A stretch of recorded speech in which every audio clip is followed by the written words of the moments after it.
welcome to this class.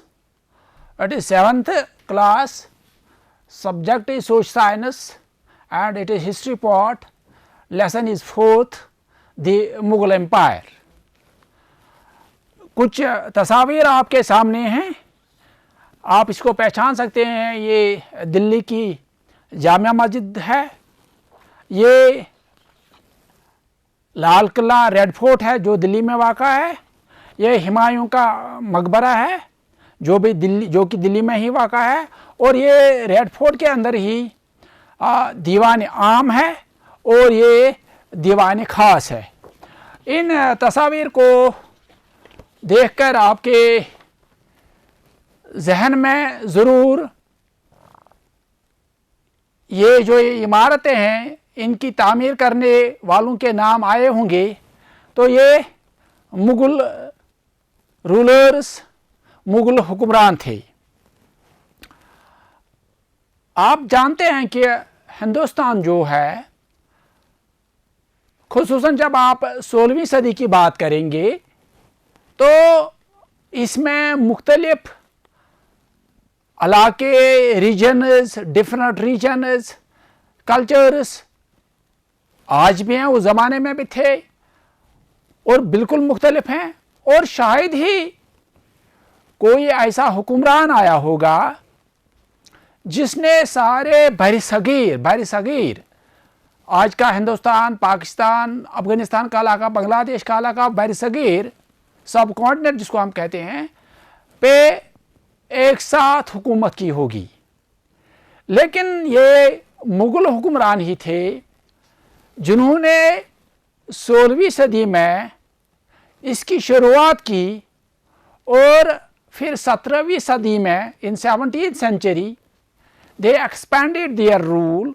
उन्होंने अपने इस हुकूमत को, सल्तनत को मजबूत किया, वसी किया और हम 17वीं सदी के आखिर तक देखते हैं कि करीबन सारा हिंदुस्तान मुग़ल हुकूमत के, मुग़ल सल्तनत के दायरे में आ चुका था. मुग़लों ने हिंदुस्तान पे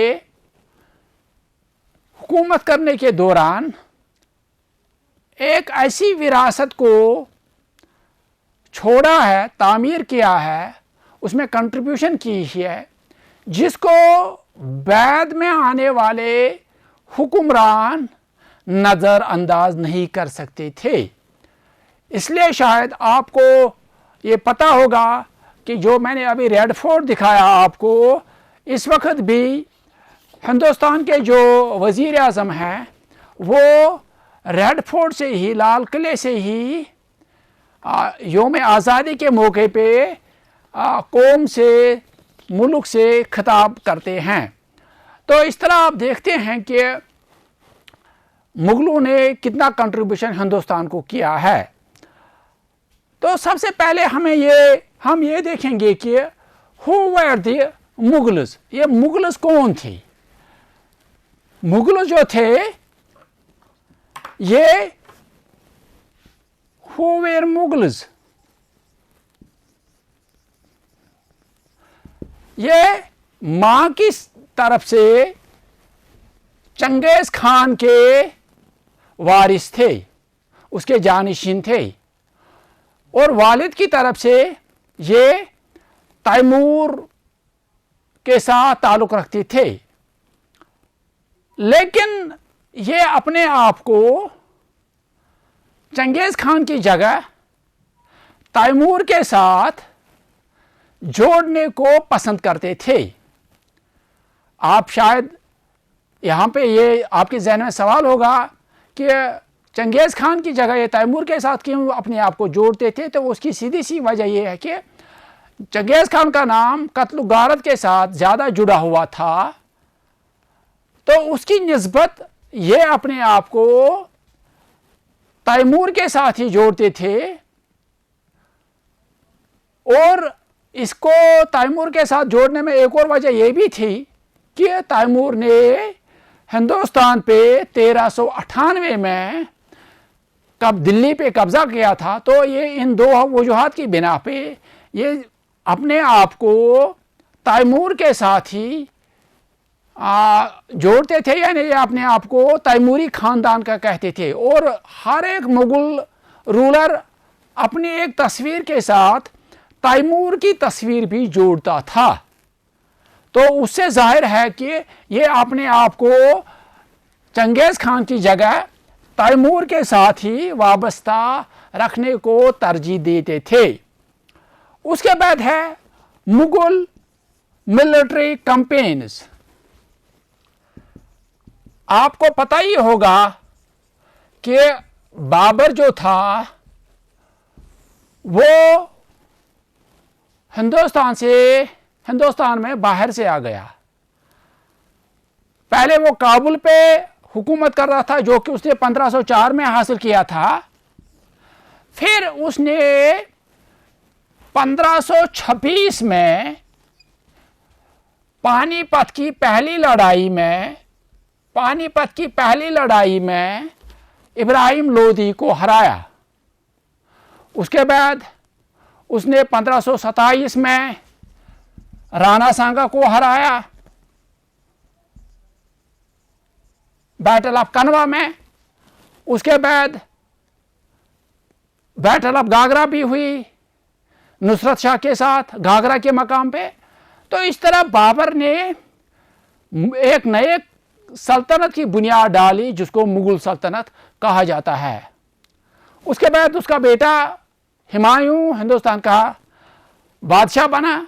अगरचे वो पहले स्पेल में पहली बार सिर्फ 10 साल के लिए हिंदुस्तान का बादशाह रहा, 1530 से 1540 तक। उसके बाद शेर शाह आता है। तो फिर 1555 में हुमायूं दोबारा हिंदुस्तान का तख्त हासिल करता है। उसके बाद 1556 में 1556 में अकबर हिंदुस्तान का बादशाह बनता है और उसने तकरीबन 50 साल तक हिंदुस्तान पे हुकूमत की। तो अकबर के ज़माने में मुगल सल्तनत वसी से वसीतर हो गई और मजबूत से मजबूत तर हो गई। उसके बाद उसका बेटा जहांगीर 1606 में 1606 में वो बादशाह बनता है। तो उसके बाद उसका बेटा शाही जहान 1528 में बादशाह बनता है। उसके बाद मुगल सल्तनत का जो सबसे आखिरी मजबूत बादशाह था औरंगजेब, वो 1658 में औरंगजेब तख्त संभालता है। तो इस तरह ये एक तस्वीर है जिसमें आप देख सकते हैं कि जो ये तैमूर है, ये बाबर है, हुमायूं है, शेर शाह सूरी इनके ख़ानदान से ताल्लुक़ नहीं रखता था, लेकिन इसने भी इसी दौरान हुकूमत की 1540 से 1545 तक।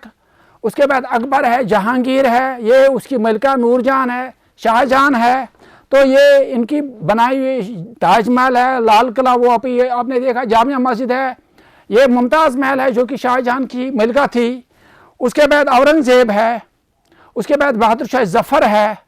तो ये बाहर से आने वाले नादिर शाह और अहमद शाह अब्दाली हैं। यह इनका एक मुख्तसर सा आपको मैंने एक तस्वीर के ज़रिए तारुफ देने की कोशिश की।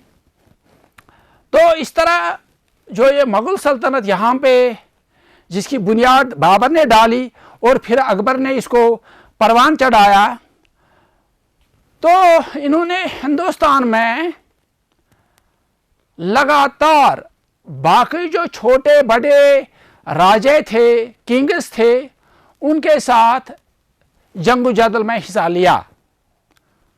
लेकिन इनका एक उसूल था कि जंग के बाद ये उस राजे को, ये उस किंग को इज्जत से नवाजते थे। यानी इनका तरीका ये नहीं था कि जंग के बाद उस बादशाह को, उस राजे के साथ बेइज्जती करते, ह्यूमिलेशन करते, बल्कि इनका रवैया, इनका तरीका बिल्कुल मुख्तलिफ था कि ये उनके साथ इज्जत से रहते थे और उनको दोस्ताना ताल्लुकात, उनके साथ दोस्ताना ताल्लुकात कायम करने की कोशिश करते थे। हत्ता कि जो मेवाड़ के सिसोदिया राजपूत घराना था, उन्होंने इनके साथ जंग भी की, लेकिन जब जंग ख़त्म हुई तो उन्होंने उनको वो जागीर वापस दी, यानी जिस इलाके पे वो हुकूमत करते थे वो उनको वापस दे दी। तो उस जागीर को वतन जागीर कहते थे। तो इस तरह इन्होंने इन राजाओं के साथ दोस्ताना ताल्लुकात कायम करने की कोशिश की। और फिर एक तरीका था कि जंग के बाद उमूमन जो जिसकी हार होती थी वो अपनी घर की किसी खातून को बादशाह के साथ ताल्लुकात बढ़ाने के लिए निकाह में देते थे। तो इन्होंने भी ये तरीका अपनाया। राजपूतों ने अकबर और उसके बाद जहांगीर बाकी बादशाहों के साथ ताल्लुकात मजबूत करने के लिए अपनी राजपूत शहजादियाँ उनके निकाह में दे दी। तो इन ताल्लुकात की वजह से राजपूतों के साथ मैट्रिमोनियल अलायंसेस, शादी ब्याह के ताल्लुकात बढ़ाने से भी मुग़लों ने अपनी सल्तनत को मजबूती अता की।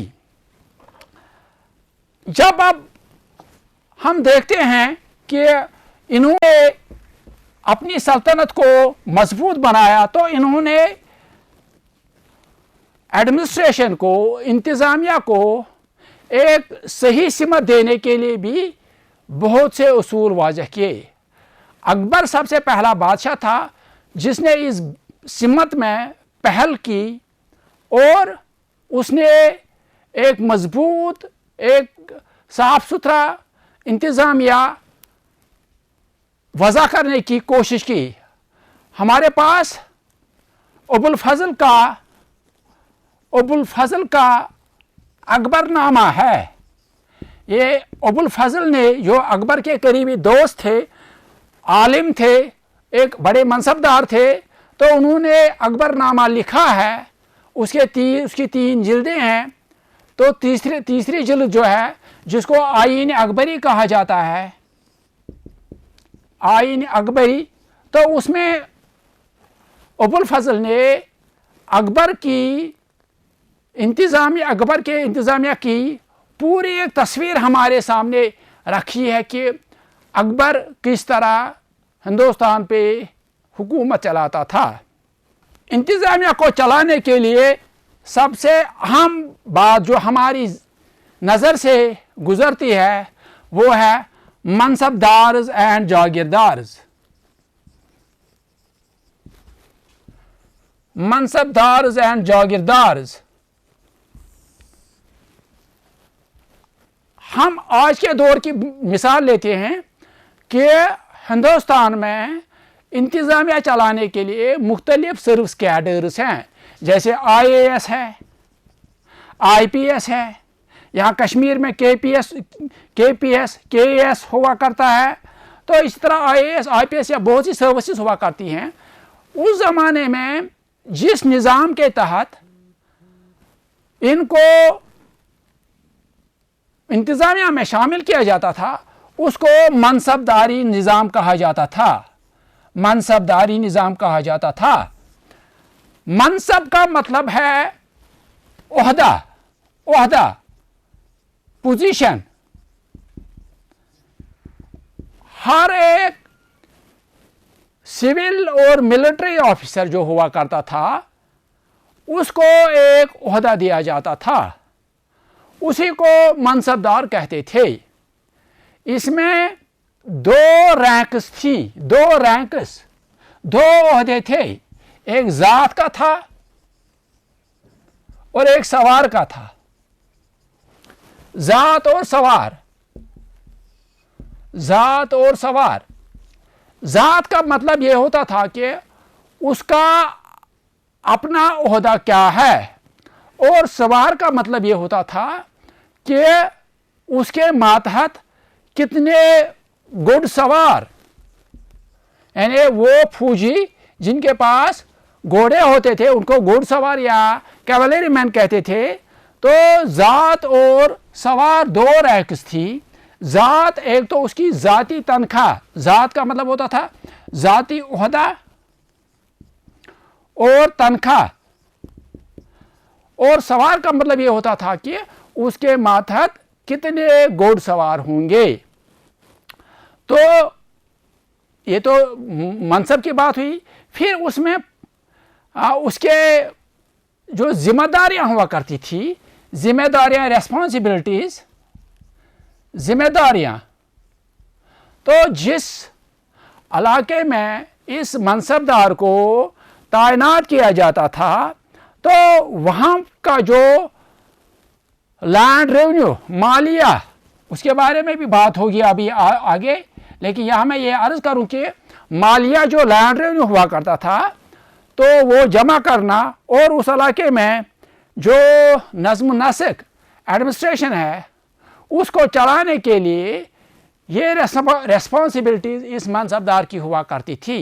और इन जिम्मेदारियों को बखूबी निभाने के लिए उसके पास फौज भी हुआ करती थी।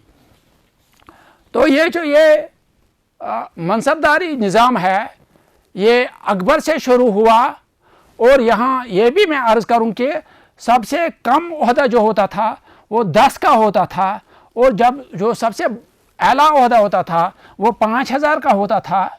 बाद में इसको 7000 तक भी बढ़ाया गया था, अगरचे ये बहुत कम लोगों को दिया गया। तो ये बिल्कुल औरंगज़ेब के ज़माने तक जारी रहा, और इसकी वजह से मुग़ल सल्तनत का जो नज़्म नस्क था वो बड़े उम्दा तरीके से चलता रहा। उसके बाद एक और अहम बात जो मुग़ल इंतज़ामिया के बारे में हमें आपसे करनी है वो है ज़ब्त। तो आप जानते हैं कि हिंदुस्तान की जो सरकार की आमदनी हुआ करती थी वो ज़्यादातर लैंड रेवेन्यू या जिसको हम मालिया कहते थे। इस वक्त ये जो सारे जो जम्मू कश्मीर की यूनियन टेरिटरी है उसमें पहले एक कानून आया है कि इस मालिया को ख़त्म किया गया है, इस वक्त मालिया नहीं लिया जाता है। लेकिन अगर आप 1947 से पहले का ज़माना देखेंगे, 18वीं सदी देखेंगे, 19वीं सदी देखेंगे, 17वीं सदी देखेंगे, तो आप देखेंगे कि बादशाहों या सल्तनतों का जो निज़ाम चलता था उसकी बुनियाद पैसे पे हुआ करती थी, और वो पैसा लैंड रेवेन्यू या मालिया से आता था। तो अकबर के एक काबिल वज़ीर जिसको टोडरमल कहा जाता है, टोडरमल ने 10 साला निज़ाम वजूद में लाया। 10 ईयर्स असेसमेंट या 10 साला निज़ाम क्या था? उसने पिछले 10 साल का ज़मीन के बारे में सारी मालूमात जमा की कि कौन सी फसल इस ज़मीन पे उगाई जाती थी, ये लोग सरकार को कितना टैक्स या लैंड रेवेन्यू देते थे, उस इलाके में पैदावार कैसी होती थी, यानी कम होती थी, ज़्यादा होती थी, दरमियाना दर्जे की होती थी। तो ये सारी तफासिल जमा की गई, और इन्हीं की बुनियाद पे अकबर ने इस निज़ाम की वसातत से जो उसके सल्तनत में किसान थे उन पे मालिया या लैंड रेवेन्यू का निज़ाम लागू किया। ये मालिया जो था ये अमूमन 1/3 हुआ करता था, एक तिहाई हुआ करता था। यानी अगर 3 खरवार किसी किसान की पैदावार हुआ करती थी तो उसमें से 1 खरवार उसको बादशाह को देना पड़ता था, वैसे तो लैंड रेवेन्यू या मालिया, तो ये अमूमन कैश में दिया जाता था, अगरचे ये जिन्स में भी देने की चॉइस या उसके पास मर्जी थी। तो ये इस मालिया को जमा करने के लिए जो ऑफिशियल्स या अफसर हुआ करते थे उनको ज़मींदार कहा जाता था, ज़मींदार। लेकिन यहाँ पे मैं अमूमन एक बात जो कि मुगालता हुआ करती है कि ये ज़मींदार का मतलब ये नहीं हुआ करता था कि उसके पास ज़मीन है, बल्कि ज़मींदार या का मतलब अगर आप इस पीरियड में मेडिवल इंडिया में देखेंगे तो ये उस ओहदेदार को कहते थे जिसका काम चाहे निचली सतह पे या चाहे ऊपरी सतह पे इस लैंड रेवेन्यू को जमा करने का होता था।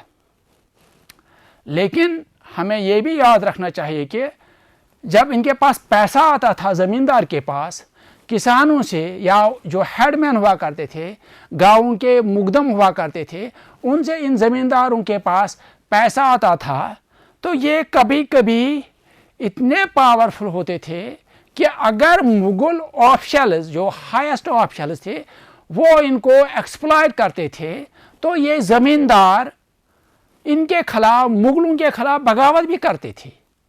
और कभी कभी हमें यह भी आया है कि इन ज़मींदारों ने किसानों को ज़ात की बुनियाद पे या किसी और वजह की बुनियाद पे अपने साथ मिला लिया और मुग़ल सल्तनत के ख़िलाफ़ बगावत की। और ये बगावतें आप देखेंगे फिर कि 18वीं सदी में ये एक वजह बनती है मुग़ल सल्तनत के बिखरने की या उसके डाउनफॉल की एक वजह ये भी बनती है।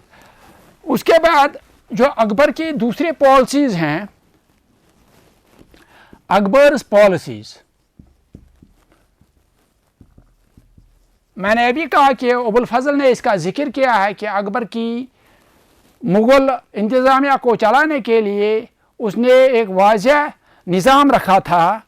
तो जो सूबे थे, जो आजकल के स्टेट्स हैं, उस ज़माने में उनको सूबाज कहा जाता था। तो सारी सल्तनत जो थी ये सूबाज में, सूबों में तकसीम थी और हर एक सूबे का एक सूबेदार हुआ करता था। इंतज़ाम चलाने के लिए वहाँ पे एक सूबेदार हुआ करता था। ये इसकी मिसाल आप आजकल के गवर्नर से दे सकते हैं। तो इस सूबेदार की मुआवनत के लिए वहाँ पे कुछ और अफसर हुआ करते थे, जिसमें सबसे अहम जो हुआ करता था वो दीवान हुआ करता था। दीवान का काम जो उस इलाके में, उस सूबे में लैंड रेवेन्यू या दूसरा पैसा आता था उसको जमा करने और सरकारी खजाने तक पहुंचाने का काम दीवान का होता था। उसके साथ साथ एक और था जिसको पे मास्टर, मिलिट्री पे मास्टर कहते थे, मिलिट्री पे मास्टर कहते थे। वो जो आर्मी का काम, जो फौज का काम हुआ करता था वो इसके ज़िम्मे था। उसके साथ ही एक और था जो मजहबी उमूर देखता था, वो सदर होता था, सदर। और कुटवाल होता था जिसका काम लॉ एंड ऑर्डर यानी पुलिस का काम हुआ करता था। तो उसके बाद एक और अहम बात जिसकी तरफ आपकी तवज्जो चाहता हूँ वो अकबर की रिलीजियस पॉलिसी है। अकबर ने अपने दरबार में उसने फतेहपुर सीकरी में एक इमारत बनाई थी जिसका नाम इबादत खाना था। तो इसमें उसने मुख्तलिफ मज़ाहिब के उलमा को बुलाया, तो उनके साथ बहस मुबाहिस में हिस्सा लिया। अकबर खुद भी इल्म में दिलचस्पी रखता था और फिर इसने इसका एक मजमुआ निकाला जिसका नाम उस ज़माने में तौहीद इलाही हुआ करता था। बाद में उसका नाम दीन इलाही रखा गया, लेकिन असल में उसका नाम तौहीद इलाही था। तो उसकी बुनियाद अमन, शांति, मसावत और सभी मज़ाहिब की बराबरी पर था। तो تو اس نے کوشش کی کہ اس ٹالرنس کو, اس مساوات کو, اس برداشت کے جذبے کو سبوں تک پہنچایا جائے. تو بعد میں ہم دیکھتے ہیں کہ جہانگیر اور شاہجہاں کے زمانے میں بھی یہ پالیسی چلتی رہی. اس طرح مغل سلطنت 1707 تک جب اورنگزیب کی وفات ہوتی ہے تو عمدہ طریقے سے چلتی رہی. لیکن اورنگزیب کے زمانے میں کچھ واقعات ایسے ہوئے اور پھر جن کو ہم لیٹر مغلز کہتے ہیں, یعنی اورنگزیب کے آنے کے بعد جو مغل آئے ان کو لیٹر مغلز کہتے ہیں. تو اس میں سلطنت کا جو نظام ہے وہ ڈھیلا پڑ گیا اور نوبت یہاں تک پہنچی کہ جو ان کے گورنرز تھے, جو ان کے زمیندارز تھے, انہوں نے ہی مغل سلطنت کے خلاف بغاوت کی. اور پھر ہم دیکھتے ہیں کہ اودھ میں, حیدرآباد میں, بنگال میں انہوں نے الگ سے اپنی آزادی کا اعلان کیا, انڈیپینڈنٹ کنگڈمز بنائے. حالانکہ وہ تب بھی دعویٰ کرتے تھے کہ وہ مغل سلطنت کے تابع ہیں, لیکن انہوں نے اپنی ریجنل آئیڈینٹیز کو قائم کیا, علاقائی چھوٹے راجواڑے قائم کیے اور اس طرح مغل سلطنت کا آہستہ آہستہ زوال ہونے لگا. اس طرح ہم مغل سلطنت کی بابر کے زمانے میں ہندوستان میں بنیاد پڑنے سے لے کے اس کے زوال تک کی جو اہم واقعات تھے وہ یہاں پہ پیش کیے. اور مغلوں کی پالیسی ہندوستان میں کیا رہی, انہوں نے ایڈمنسٹریشن کو ایک صحیح سمت دینے کے لیے کون سے اقدامات کیے, تو اس کے بارے میں اس لیسن میں آپ کے سامنے بیان کیا گیا. اور آخر میں کہ کچھ وجوہات کا ذکر ہوا جن کی وجہ سے مغل سلطنت کا زوال ہوا.